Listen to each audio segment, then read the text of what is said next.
President Trump, others at the White House pushed for the economy to reopen. We did, and now cases have skyrocketed and the economy appears to be taking yet another hit. Isn't it clear that the country reopened too quickly, wiping away the progress that had been made, prolonging harm to the economy? Well, Jake, I don't know. I mean, there's a lot of generalizations there. First of all, I don't think the economy is going south. I think it's going north. And I think that there's a bunch of indicators. Let me focus on that. I know something about that. You're in a housing boom right now. You're in a retail sales boom right now. You're in an auto car boom right now. Manufacturing, look at the ISM indexes, all are booming. New business applications are skyrocketing. Apple Mobility Index is very strong. And the jobs picture remains strong. There was a number of unemployment claims last week that slipped, but it was a seasonal adjustment problem. It's actually the lowest since early March. Continuing claims, which is going to predict the July jobs number out in a week or so, are the lowest they've been in almost 3 months. So I don't buy it. Now, I will acknowledge that in some of these spiking hot spots, yes, absolutely, you're going to see a moderation of this recovery, no question. On the other hand, Jake, apart from Texas, Arizona, and Florida and California, where, by the way, Deborah Burke says there's some signs of stabilization. The whole Northeast is over. Right. Most of the Midwest is, I mean, the whole Northeast is open, most of the Midwest, Jake. Well, okay, but, you know, you've got the entire Northeast section. Some pretty big states. You've got...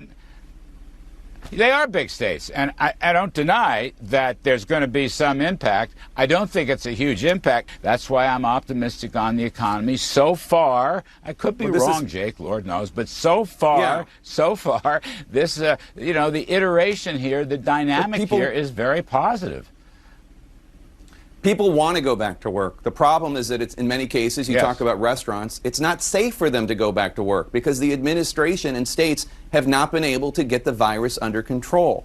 I mean, that's the reason, that's the problem why restaurants can't hire workers. It's not because waiters and servers and maitre d's and bartenders don't want to go back to work. It's because either they're not allowed to open their bars or have significant seating in their restaurants, or it's not safe to go there. That's the whole problem. That's going to be the problem with schools in the fall. It's the problem with people reluctant to get on airplanes. We could be sinking into the Pacific Ocean, and Larry Kudlow would be on CNBC telling everyone not to worry and that we should definitely keep buying stocks. This is Trump's economic advisor pretending that everything is fine, even as we've lost 150,000 Americans to the pandemic and are mired in an economic crisis and are seeing record levels of unemployment and are experiencing mass civil protests across the country. In case you were wondering how much you should trust this White House, not only do they not regret lying about the severity of the virus for the last 6 months, but they want you to know that they're still going to lie about it even after the seriousness is known. Keep in mind, this is the exact same denialism at play that got us into this mess in the first place. The White House has been spending months telling the American people that everything was totally fine when it clearly wasn't. We were told that the virus was contained, that cases would go from 15 to 0, that it would miraculously disappear, that it would go away with the heat in April, that everyone who wants a test could get a test, that hydroxychloroquine was a cure. The misinformation went on for literal months, when that time should have been spent actually solving this crisis. But it was wasted because Trump and the White House decided that they would protect the stock market instead of protecting the American people. And now we have the most cases and the most deaths of any country in the world. As for Larry Kudlow, he claims that unemployment numbers are the lowest since March. Since March, meaning we've had a whopping 3 months of growing numbers since the biggest drop since the Great Depression. Look at this chart. From April to June, the unemployment rate fell from 14.7% to 11.1%, which is pretty good, but look at this rate in the context of history. We are at the highest unemployment rate in decades. Bragging about a few months of growth since hitting rock bottom isn't only misleading, it's completely delusional. The same goes for jobs. Yes, we've had a few months of growth from 130 million up to 137 million, but that's down from 152 million.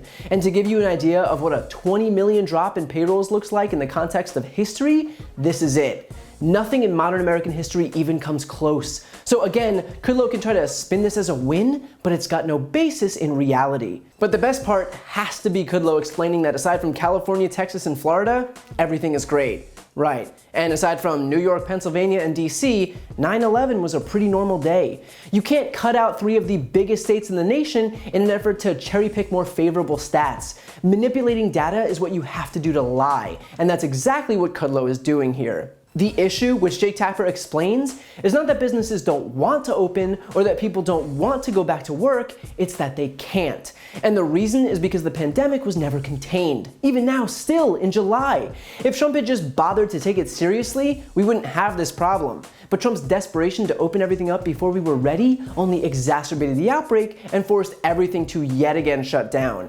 Every step of the way, the Trump administration failed to see more than 2 inches in front of their faces, and instead just rushed to solve these short-term crises, which only served to turn them into a long-term one. And so while countries like New Zealand and Australia and South Korea and Germany and Canada are now reopening, the United States is mired in the absolute worst point of its outbreak. And yet still people like Larry Kudlow are trying to open everything back up, proving that these people are incapable of learning from their mistakes. But with 150,000 deaths, with over 4 million cases, with millions unemployed, with an impending crisis over school reopenings, having an administration that doesn't know how to learn from its glaring errors isn't an option. We need a president who won't let his own ego be the only factor in governing. And as long as Trump is in office, that's exactly what we're stuck with.